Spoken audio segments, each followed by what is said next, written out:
ओम श्री शक्ति नमः। ओम श्री शक्ति नमः। ओम श्री शक्ति नमः। भगवान के प्रार्थना स्वरूप श्री कृष्ण की महिमा तथा मथुरा के महात्म्य का वर्णन।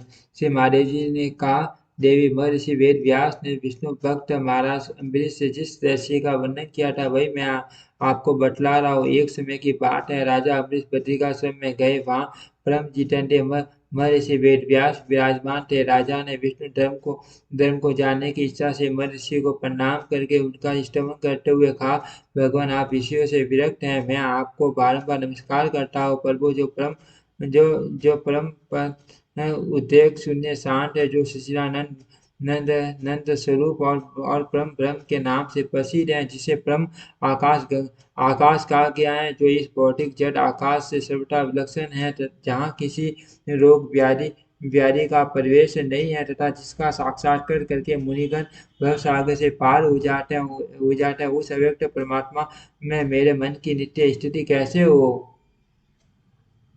वेद व्यास से बोले, राजन आपने अत्यंत गोपनीय प्रश्न किया है। जिस आत्मानंद के विषय में मैंने अपने पुत्र सुखदेव को भी कुछ ने बतलाया था, वही आज आपको बता रहा हूँ, क्योंकि आप भगवान के प्रिय भक्त हैं। भक्त हो, पूर्व काल में ये सारा विश्व ब्रह्मांड जिसके रूप में स्थित रहकर अव्यक्त और अविकारी स्वरूप से प्रतिष्ठित था, उसी परमेश्वर के रहस्य का वर्णन किया जाता है। सुनो, प्राचीन समय में फल फल मूल पत्र जल वायु का आहार करके कई हजार वर्षों तक भारी तपस्या की। इससे भगवान मुझ पर बहुत प्रसन्न हुए और उन्होंने अपने ध्यान में लगे रहने वाले मुझ भक्त से कहा, माँ मते आप कौन सा कार्य करना अथवा किस विषय को जानना चाहते हो, मैं प्रसन्न हूँ। आप मुझसे कोई वर मांगो। संसार का बंधन तभी तक रहता है जब तक कि मेरा साक्षात्कार नहीं हो जाता। ये मैं आपसे ये सच्ची बात बता रहा हूँ। ये सुनकर मेरे शरीर में रोमांच हो आया। मैंने श्री कृष्ण से कहा, मधुसूदन, मैं आप ही के तत्वों का यथार्थ रूप से साक्षात्कार करना चाहता हूँ। नाथ, जो इस जगत का पालक और प्रकाशक है, उपनिषदों में जिसे सत्य स्वरूप ब्रह्म बतलाया गया है, आपका ही वही वही अद्भुत रूप मेरे समक्ष प्रकट हो, यही मेरी प्रार्थना है। श्री भगवान ने कहा, मर इसे मेरे विषय में लोगों की भिन्न भिन्न धारणाएं हैं। कोई मुझे प्रकृति कहते हैं, कोई पुरुष, कोई ईश्वर मानते हैं, कोई धर्म किन्हीं किन्हीं के मत में मैं सर्वथा भय रहित मुक्त स्वरूप हूँ। कोई भाव छटा स्वरूप मानते हैं, कोई कल्याण में सदाशिव बतलाते हैं। इसी प्रकार दूसरे लोग मुझे वेदांत प्रतिपादित अद्वितीय सनातन ब्रह्म मानते हैं, किंतु वास्तव में जो सत्ता स्वरूप और निर्विकार है, सत शीत और आनंदी, जिसका विग्रह है तथा वेदों में जिसका रहस्य छिपा हुआ है, अपना पारमार्थिक स्वरूप आज आपके सामने प्रकट करता हूँ। देखो राजन, भगवान के इतना कहते ही मुझे एक बालक का दर्शन हुआ, जिसके जिसके शरीर की कांति नील मेघ के समान श्याम थी। वह गोप कन्याओं और गवाल बाल बाल बालों से गिर कर हंस रहा था। वे भगवान श्याम सुंदर थे, जो पति वस्त्र धारण किए कंटक की जड़ पर बैठे हुए थे। उनकी झांकी अद्भुत थी। उनके साथ ही नूतन पल्लवों से अलंकृत बंधवान नाम वाला वन भी दृष्टिगोचर हुआ। इसके बाद मैंने नील कमल की आभा धारण करने वाली कलिनंद कन्या यमुना के दर्शन किए। फिर गोवर्धन पर्वत पर दृष्टि पड़ी, जिसे श्री कृष्ण तथा बलराम ने इंद्र का घमंड शून्य करने के लिए अपने हाथों पर उठाया था। वह पर्वत गौओं तथा गोपों को बहुत सुख देने वाला है। गोपाल श्री कृष्ण अबलाऊ के साथ बैठकर बड़ी प्रसन्नता के साथ वेणु बजा रहे थे। उनके शरीर पर सब प्रकार के आभूषण शोभा पा रहे थे। उनका दर्शन करके मुझे बड़ा हर्ष हुआ। तब वृंदावन में विचरने वाले भगवान स्वयं मुझसे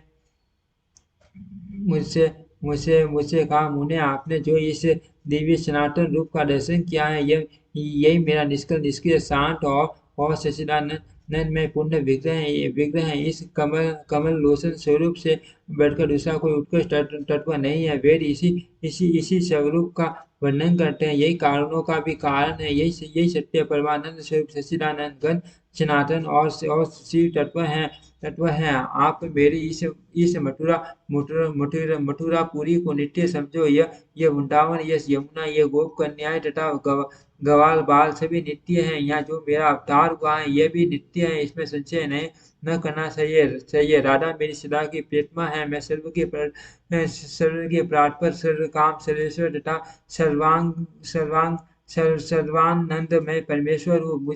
मुझ में ही ये सारा विश्व है। विश्व जो माया का विलास मात्र है प्रतीत हो रहा है। तब तब मैंने जगत जगत के कारणों के भी कारण भगवान से कहा, नाथ ये गोपियाँ और ग्वाला कौन है तथा यह वृक्ष कैसा है। तब वे बड़े प्रेम से बोले, मुने गोपियों को छूटिया समझो तथा देव कन्याएं भी इनके रूप में प्रकट हुई हैं। तपस्या में लगे हुए मुमुक्षु मुनि मुनि इन बालकों के रूप में दिखाई दे रहे हैं। ये सभी मेरे आनंद में विघ्न है। ये कल्प कल्प वृक्ष हैं जो परमानंद में श्री कृष्ण का एकमात्र आश्रय बना हुआ है तथा यह पर्वत भी अनादिकाल से मेरा भक्त है। इसमें तनिक भी संदेह नहीं आओ। कितने ही आश्चर्य की बात है कि ऋषि सिद्ध वाले मुनि से मेरी इस उत्कृष्ट सनातन एवं मनोरम पुरी को जिसकी देवराज इंद्र नागराज अनंत तथा बड़े बड़े मुनिवर भी स्तुति करते हैं नहीं जानते। यदि भी काशी आदि अनेकों मोक्षदायिनी पूरियां विद्यमान है तथापि उन सब में मथुरापुरी ही धन्य है, क्योंकि यह अपने क्षेत्र में जन्म उपनयन मृत्यु और दाह संस्कार इन चारों ही कांडों से मनुष्य को मोक्ष प्रदान करती हैं। जब तब आदि साधनों के द्वारा मनुष्य के अंतःकरण शुद्ध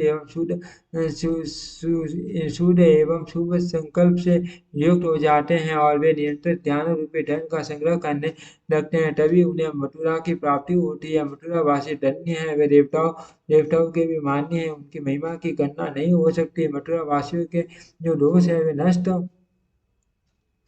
नष्ट हो जाते हैं। उनमें जन्म लेने और मरने का दोष नहीं देखा जाता। जो निरंतर मथुरापुरी का चिंतन करते हैं वे निर्धन होने पर भी धन्य हैं, क्योंकि मथुरा में भगवान बुद्धेश्वर का निवास है जो पापियों को भी मोक्ष प्रदान करने वाले हैं। देवताओं में श्रेष्ठ भगवान बुद्धेश्वर मुझको सदा ही प्रिय हैं, क्योंकि वे मेरी प्रसन्नता के लिए कभी भी मथुरापुरी का परित्याग नहीं करते। जो भगवान बुद्धेश्वर को नमस्कार उनका पूजन अथवा ईश्वर नहीं करता, वह मनुष्य दुराचारी है। जो मेरे परम भक्त शिव का पूजन नहीं करता उस पापी को किसी तरह मेरी भक्ति नहीं प्राप्त होती। ध्रुव ने बालक होने पर भी जहाँ मेरी आराधना करके उस परम विशुद्ध स्थान को प्राप्त किया जो उसके बाप दादों को भी नहीं नसीब हुआ था। वह मेरी मथुरा पूरी देवताओं के लिए भी दुर्लभ है। वहां जाकर ये मनुष्य यदि लंगड़ा या अंधा होकर भी प्राणों का पेट त्याग करे तो उसकी भी मुक्ति हो जाती है। मां मना वेद व्यास, आप इस विषय में कभी संदेह न करना। यह उपनिषदों का रहस्य है जिसे मैंने आपके सामने प्रकाशित किया है। जो मनुष्य पवित्र होकर भगवान के श्रीमुख से गए हुए इस अध्याय का भक्तिपूर्वक पाठ या श्रवण करता है उसे भी सनातन मोक्ष की प्राप्ति होती है। ओम श्री शक्ति नमः। ओम श्री शक्ति नमः। ओम श्री शक्ति